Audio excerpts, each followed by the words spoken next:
What's up, friend? On this video, we shall get to see different types of videos from different places from different humans. You shall also get to hear us read from some good Web's book of wisdom.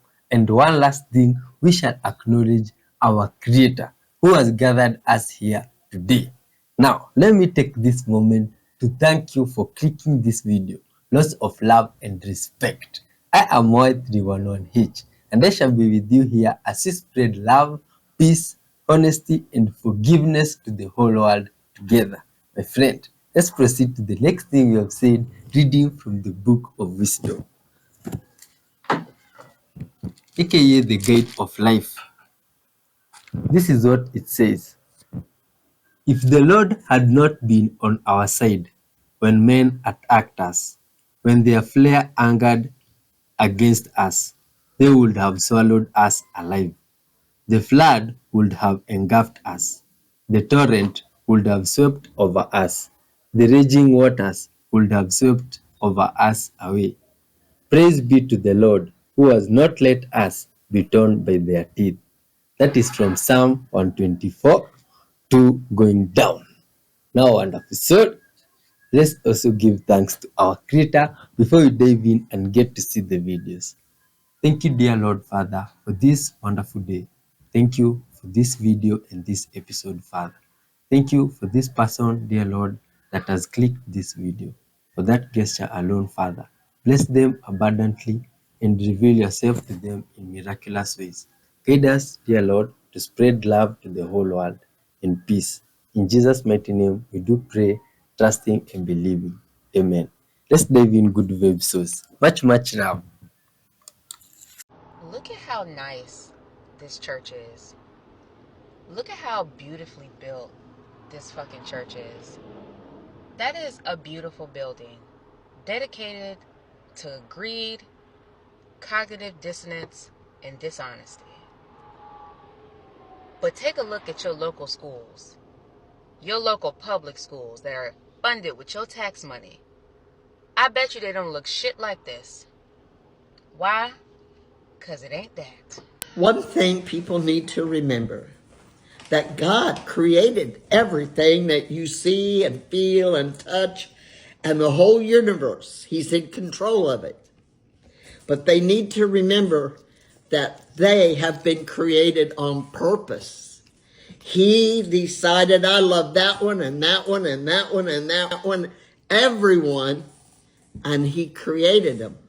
Do not treat people the way that they treat you.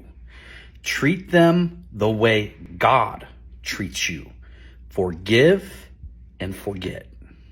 Wireless security cameras are absolute garbage and they can be easily defeated. Let me show you how. This is a controlled test on my own equipment. There is no victim here. This is just to show you the risks of using wireless security cameras. I'm using my Flipper Zero, running the latest version of Momentum firmware. On top of the Flipper Zero is my dual ESP32 touchscreen Marauder board. Go to sniffers and then scan APs. Here we pulled in all the access points that are close to us. I generally let this run for about 30 seconds. The next step is to select the access point of interest. Tap the screen to go back once more, and then go to General. Select APs, and this is where you go ahead and select which access point you want to target that has the actual security cameras associated to. Once you selected the network, go ahead and click back, and then back once more, and then go to attacks. Here's where the fun begins. Once I click deauth targeted, all of my Wi-Fi cameras are going to go offline. Any second. That easy. When camels are about to go on a long journey, their owners will feed them a large amount of salt. Unlike us humans, who can easily add salt to our diet, animals find it much harder to get their salt intake. When camels consume a lot of salt, it increases the salt concentration in their bodies, which triggers them to drink more water to balance it out. In simple terms, after eating salt, camels get really thirsty and want to drink a lot of water. This allows them to survive longer without access to water. For camels, who live in harsh, dry environments, salt is more than just a seasoning. It plays a crucial role in nerve conduction, muscle contraction, and even blood circulation. In the hot desert, camels rely on salt to maintain internal stability, ensuring they can keep up with intense activities like searching for water and food. You might wonder, why not just give camels plenty of water instead? While giving them water can quench their thirst temporarily, it might cause them to lose water quickly due to a drop in salt concentration, much like when you chug several bottles of water and then have to run to the bathroom shortly after. Salt acts like a magical regulator, helping camels better absorb, use, and store the water they drink, preparing them for the long journey ahead. Men love toxic women.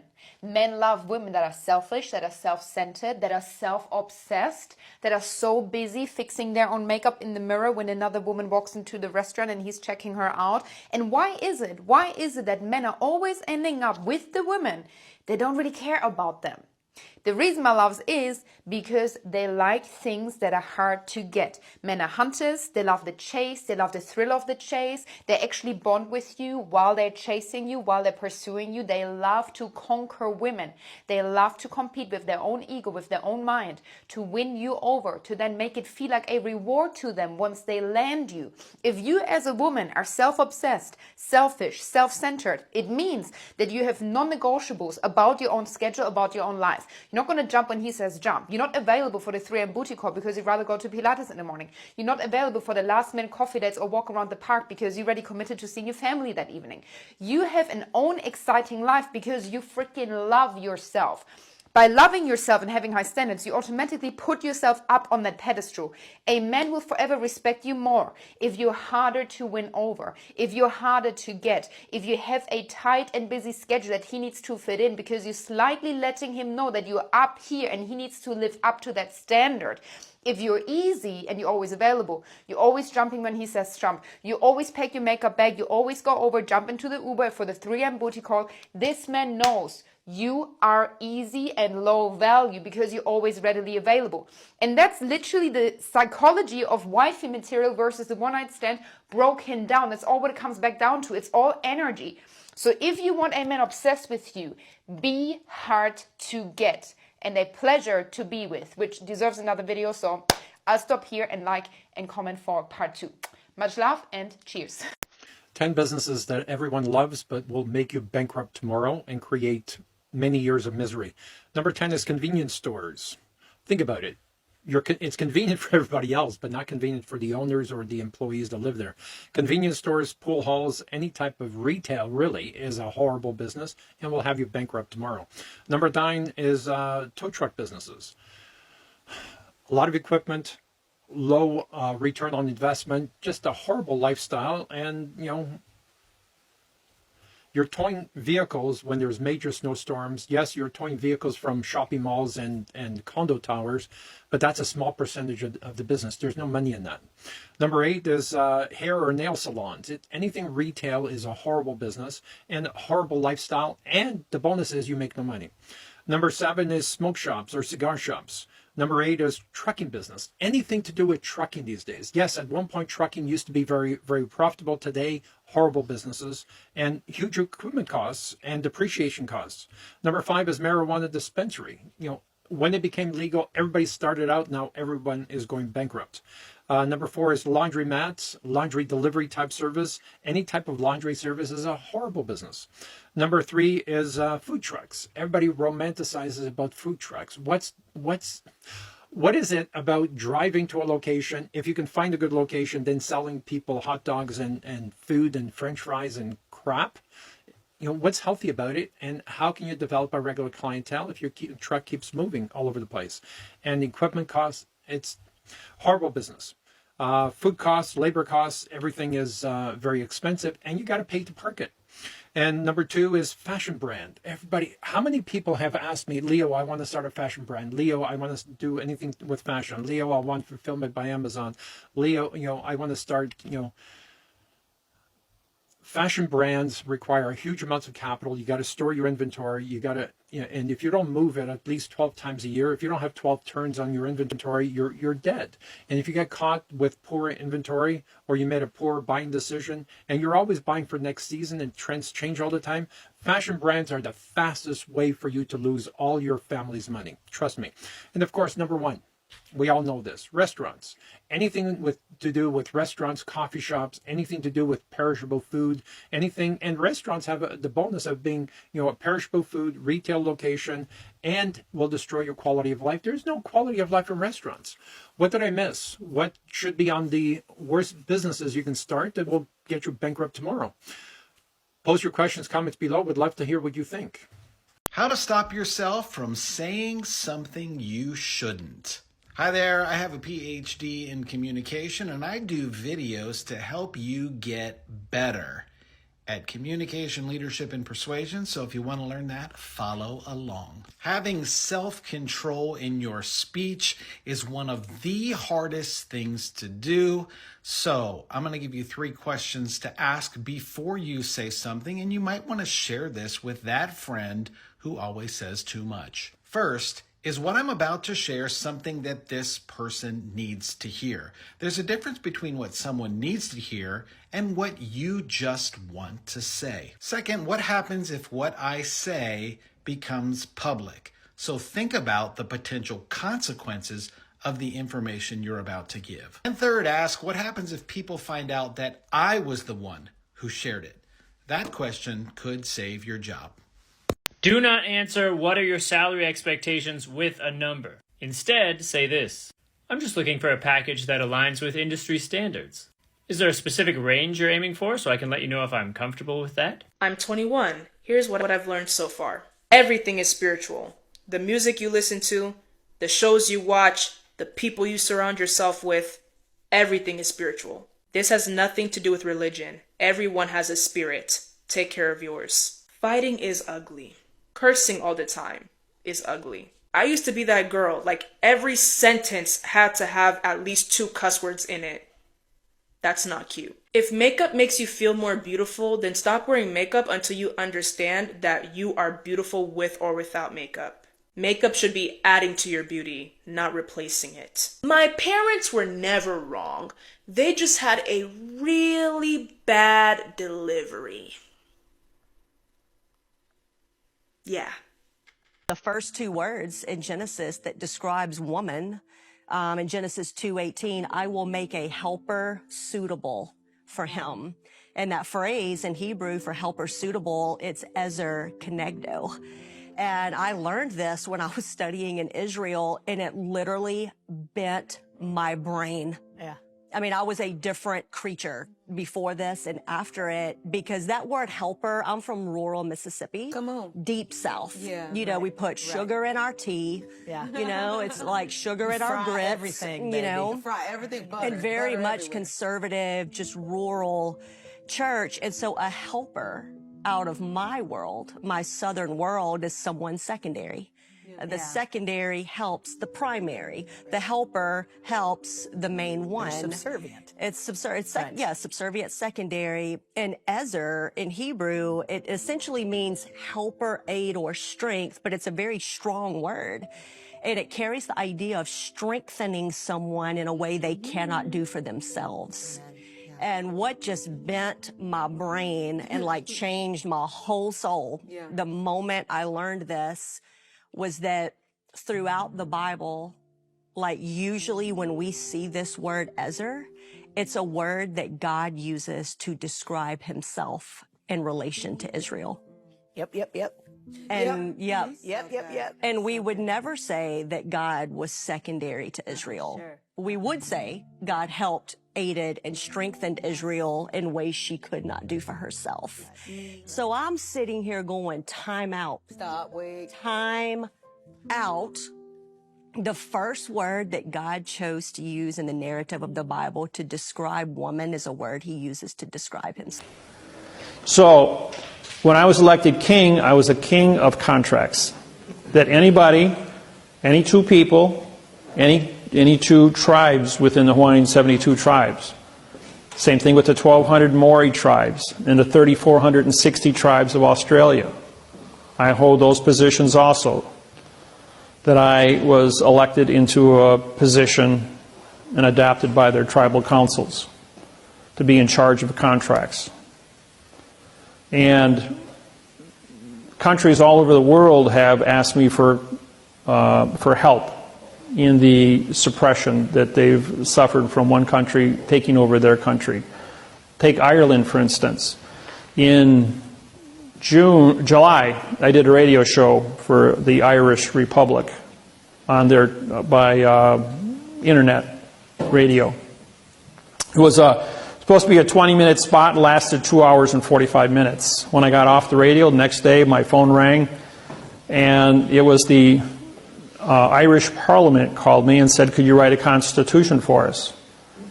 And they said, how much time do you need? 3-4 months, they said. I says, how about tomorrow afternoon? He says, you're going to do a constitution for us in one day? He says, yeah. I says, I'll deliver it to you tomorrow. It'll be 59 paragraphs long. And I did. Overnight, I wrote him a constitution, supplied it to the Irish Parliament. Not a single person on earth is always good and never sins. Whether you love or hate Winston Churchill, he understood the link between image and a position of power. That is why he had his self-portrait by Graham Sutherland burnt. For some, the image of a leader is more than just a brand. It can be the representational embodiment of an entire culture. People who have climbed the heights of large-scale power structures are acutely aware of this. They know that a leader that appears as frail or weak is unsettling, both consciously and unconsciously for the members of the power structure, and that it doesn't take long for the leader or the power structure as a whole to have their position challenged or chipped away at in various ways. When people sense weakness, they can often get a bit bold. As artistically masterful as Graham Sutherland's painting was, it didn't account for this. It's a mistake for any king to believe that his people fully support and love him. Trusting in absolute fealty can easily blind a leader to hidden agendas or discontent, which makes him vulnerable to betrayal as well as unrest. Loyalty can be complex and is often self-serving. When people see a chance to get what they want without putting themselves at risk, they'll often take it. Everything that we do online is being tracked. Cookie means tracker. So when you go to a website and you see that annoying pop-up where it says, allow us to drop a cookie on you, if it really said allow us to drop a tracker, you'd say no. But actually what you should do next time is click on the See Vendor list and you will see all of the companies that you are allowing to track you. And on many of your favorite websites, the list is literally hundreds and hundreds of different companies. But I believe that people should have a choice to stop this from happening, or even better, to earn from it themselves. Generate gives people two choices. Privacy mode. This is where we stop all companies from tracking them online. Or number two, earning mode. In return for sharing their data with us, people earn points. And they can redeem these points for products, vouchers, or donations to charity. There is a massive difference between Judaism and Zionism. Do you know the definition of Zionism when you say there's a difference between them? It's like, how do I explain it in English? Would you like me to explain it to you? Yeah, please, go ahead. Zionism comes from the word Zion. Zion is a mountain on Jerusalem. Zion. Or Zion. So Zionism has been an idea for thousands of years of Jews wanting to live in where their ancestors used to live. Jerusalem, which has been the capital of the Jews for thousands of years. If you're a Jew and you live in New York, you're going to pray towards Jerusalem. Doesn't matter where you are. It doesn't matter how long ago. Yeah, just like if you're a Muslim and you're in England, you still pray towards Mecca. I understand. Exactly. Isn't it that you pray to Masjid al-Aqsa, but from behind the wall? The Al-Aqsa you're talking about, that's in Jerusalem, is not the original Al-Aqsa in the Quran. That's not true. It is true. Please explain to me, how does it make sense that Muhammad rose from Jerusalem if Muhammad was never in Jerusalem, if Jerusalem is not mentioned in the Quran even a single time? Yes, it is. Name one time. Don't say Al-Quds, because Al-Quds means the holy. It is mentioned in the Quran so many times, Name and even listen. Yeah? Look, this isn't an argument. Because I don't have anything against you, yeah, because you kind of feel a little bit hostile, yeah. No. And there's no need to be. The reason I'm feeling hostile to you is because I just said something that you cannot debunk. Promise on my mom, on my dad, on everyone that I know, you will not find the word Jerusalem in the Quran. 7 demonic things you need to remove from your house today. Number 1, Native American things like dream catchers. Number 2, things that represent New Age like tarot cards. Number 3, symbols and objects representing witchcraft like Ouija boards, wood dolls, and spell books. Number 4, good luck charms. Number 5, images, statues, or other things from other religions. Number 6, demonic games like Dungeons and Dragons. Number 7, music and movies that have extreme violence, horror, or satanic rituals, or pornography. So how do you stay away when you log on your phone? Well, you know, I don't have a phone. You don't have a phone at all? I have one that sits in the car. Okay. 9 times out of 10, I'll use somebody else's phone because I don't even know how to work it anymore. I hate them so much because I tell you why. I think they're boring. It's almost like, for me, it's like having a toaster with you all the time. It's like, it's a toaster, and a phone is just as boring. When did you make that decision to get rid of your phone? When I realized by not being on it for about 3 or 4 months a year, I was happy at that time. And then when it was like, oh God, it's time to turn my phone back on, I started to dread it. And then one day I thought I'd lost it, and it's, oh God, I've lost my life. And it's, oh, stop being so dramatic. It's a stupid telephone. For what I do, weirdly, it kind of helps because you hear about the important things in life. You don't hear about the unimportant things. And that's the best way, I suppose, describing the advantages. So when something really serious happens, within seconds, you'll hear about it.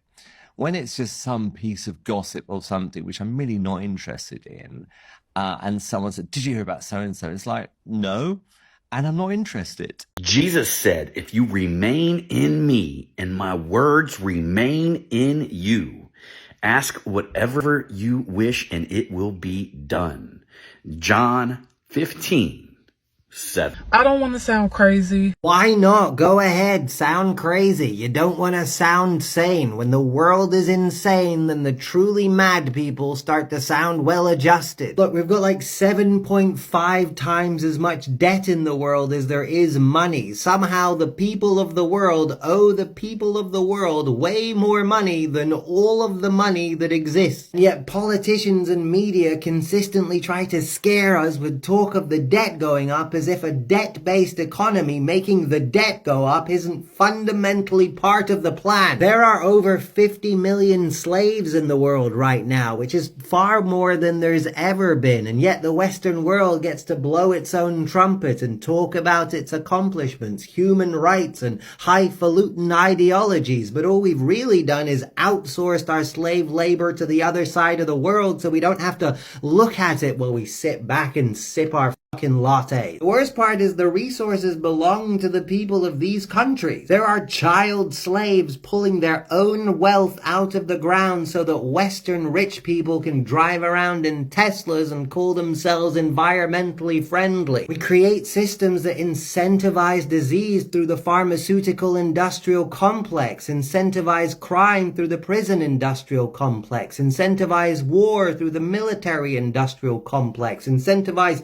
poisoning people through the food industrial complex, and poisoning the environment and destroying ecosystems through the agricultural industrial complex, the energy industrial complex, the shipping industrial complex. Everything about our system seems to be designed to devour itself. We're engaged in a slow, determined crawl towards making Mad Max a reality. Whereas part of all of it is scarcity is a lie. Poverty is manufactured. We have the resources and infrastructure to feed, clothe, house, medically care for, and educate every single person alive on the planet. And yet people will look you dead in the eye and tell you you can't do what's good for humanity because that would be bad for the economy. But ask yourself, if creating a better world for humanity is not the point of the economy, then just what is the point of the economy? See, if doing what's good for humanity is bad for the economy, it really just means that it's bad for the richest people in the economy, which means that the richest people in the economy are bad for humanity. Check this out. From space, it looks like something futuristic etched into the desert, but it's actually a cool kind of solar energy plant, the first of its kind in the US. In the desert outside Las Vegas, over 10,000 computer-controlled mirrors reflect and concentrate sunlight onto that giant central tower, heating pipes of molten salt to over 1,000 degrees Fahrenheit. The hot salt then flows into storage tanks where it's used to create steam and generate electricity. That means this kind of solar power can keep generating electricity after the sun goes down, which is one weakness of traditional solar panels. Now, this particular facility has had its share of problems, but this molten salt method is being used in solar energy farms in places like China, Israel, Morocco, and the UAE. It's pretty cool that the future of energy looks like science fiction, but it's real right now.